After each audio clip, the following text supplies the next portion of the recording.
நீங்கள் பார்த்துக் கொண்டு இருப்பது தமிழ் செய்திகள் 24 முதல் 7 வரை. இன்றைய முக்கிய செய்திகள். இஸ்ரேலிய போராட்டக்காரர்கள் போர் நிறுத்தம் மற்றும் கைதிகள் ஒப்பந்தத்திற்கு அழைப்பு விடுக்கின்றனர். ஹமாஸ் நடத்தும் அமைச்சக புள்ளிவிவரங்களை மேற்கோள் காட்டி கடந்த 24 மணி நேரத்தில் மேலும் 11 காசாவாசிகள் ஊட்டச்சத்து குறைபாட்டால் இறந்ததாக ஐயுத்னா தெரிவித்துள்ளது. ஆஸ்திரேலியா தூதரை வெளியேற்றிய பிறகு ஈரான் பரஸ்பர நடவடிக்கை எடுப்பதாக உறுதியளிக்கிறது. இஸ்ரேலிய அதிகாரி இஸ்ரேல் அழுத்தங்களுக்கு அடிபணியாது என்றும் தேவைப்பட்டால் லெபனான் முழுவதையும் தாக்கும் என்றும் கூறுகிறார். இனி விரிவான செய்திகள். இஸ்ரேலிய போராட்டக்காரர்கள் போர் நிறுத்தம் மற்றும் கைதி ஒப்பந்தத்திற்கு அழைப்பு விடுக்கின்றனர். இஸ்ரேலிய ஊடகங்கள் நகரத்தில் உள்ள அமெரிக்க தூதரக கிளைக்கு அருகிலும் பல்வேறு அமைச்சர்களின் வீடுகளுக்கு வெளியேயும் மற்றவர்கள் பேரணி நடத்தியதாக செய்தி வெளியிட்டுள்ளன. இஸ்ரேலிய கைதியின் தாயார் ஐனவ் ஜங்காக்கர் பிரதமர் பெஞ்சமின் நெதன்யாகு தனிப்பட்ட நலன்களுக்காக கைதிகளை திருப்பி அனுப்பவில்லை என்று குற்றம் சாட்டினார். ஒரு வருடத்திற்கு முன்பே போரை முடித்து அனைத்து பணைய கைதிகள் மற்றும் வீரர்களையும் வீட்டிற்கு அழைத்து வந்திருக்கலாம். பணைய கைதிகள் மற்றும் வீரர்களை நாங்கள் காப்பாற்றியிருக்கலாம், ஆனால் பிரதமர் தனது ஆட்சிக்காக பொதுமக்களை தியாகம் செய்ய மீண்டும் மீண்டும் தேர்ந்தெடுத்துள்ளார் என்று அவர் கூறினார். ஹமாஸ் நடத்தும் அமைச்சக புள்ளிவிவரங்களை மேற்கோள் காட்டி கடந்த 24 மணி நேரத்தில் மேலும் 11 காசாவாசிகள் ஊட்டச்சத்து குறைபாட்டால் இறந்ததாக ஐயுத்னா கூறுகிறது. கடந்த 24 மணி நேரத்தில் மேலும் 11 பேர் ஊட்டச்சத்து குறைபாடு மற்றும் பட்டினியால் இறந்துள்ளனர். இது காசா போர் தொடங்கியதிலிருந்து மொத்த எண்ணிக்கையை 300 ஐயுத்னா.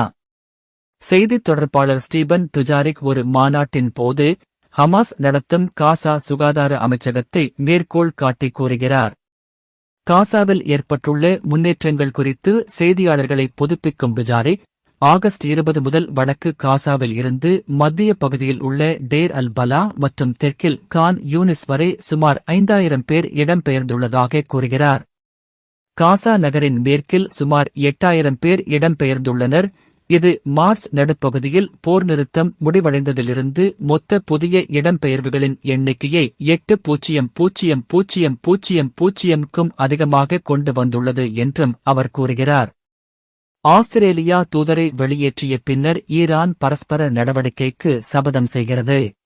யூத எதிர்ப்புத் தாக்குதல்களுக்குப் பின்னால் தெஹ்ரான் இருந்ததாக கூறப்படும் குற்றச்சாட்டுகளின் பேரில் கான்பெராவில் உள்ள தனது தூதரை வெளியேற்ற ஆஸ்திரேலியா எடுத்த முடிவைத் தொடர்ந்து ஈரான் பரஸ்பர நடவடிக்கைக்கு உறுதியளித்துள்ளது.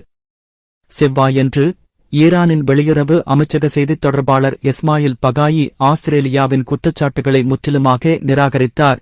இராஜதந்திர மட்டத்தில் எந்தவொரு பொருத்தமற்ற மற்றும் நியாயமற்ற நடவடிக்கையும் பரஸ்பர எதிர்வினையை ஏற்படுத்தும் என்று கூறினார். தேவைப்பட்டால் லெபனான் முழுவதையும் தாக்குவதற்கான அழுத்தங்களுக்கு இஸ்ரேல் அடிபணியாது என்று இஸ்ரேல் அதிகாரி கூறுகிறார்.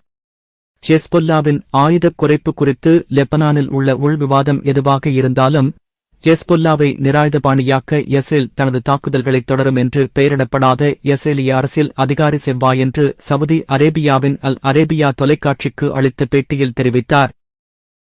லெபனான் இராணுவமும் அரசாங்கமும் ஹெஸ்பொல்லாவுக்கு எதிராக உறுதியாக செயல்பட வேண்டும் என்று இஸ்ரேலிய அதிகாரி மேலும் கூறினார்.